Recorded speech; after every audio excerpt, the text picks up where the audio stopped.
हमारे घर में दीपक रोज लगाते हो रोज?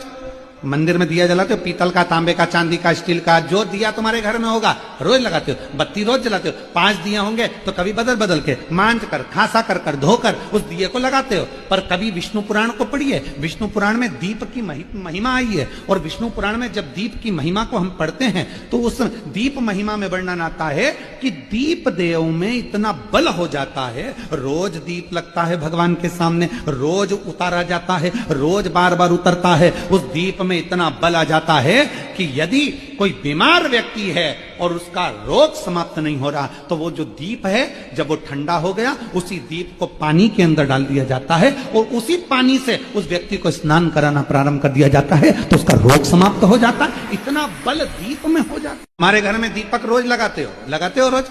मंदिर में दिया जलाते हो? पीतल का, तांबे का, चांदी का, स्टील का, जो दिया तुम्हारे घर में होगा रोज लगाते हो। बत्ती रोज जलाते हो। 5 दिया होंगे तो कभी बदल बदल के मांझ कर, खासा कर धोकर उस दिए को लगाते हो। पर कभी विष्णु पुराण को पढ़िए। विष्णु पुराण में दीप की महिमा आई है, और विष्णु पुराण में जब दीप की महिमा को हम पढ़ते हैं तो उस दीप महिमा में वर्णन आता है कि दीप देव में इतना बल हो जाता है, रोज दीप लगता है भगवान के सामने, रोज उतारा जाता है, रोज बार बार उतरता है, उस दीप में इतना बल आ जाता है कि यदि कोई बीमार व्यक्ति है और उसका रोग समाप्त नहीं हो रहा तो वो जो दीप है जब वो ठंडा हो गया उसी दीप को पानी के अंदर डाल दिया जाता है और उसी पानी से उस व्यक्ति को स्नान कराना प्रारंभ कर दिया जाता है तो उसका रोग समाप्त हो जाता है। इतना बल दीप में हो जाता है।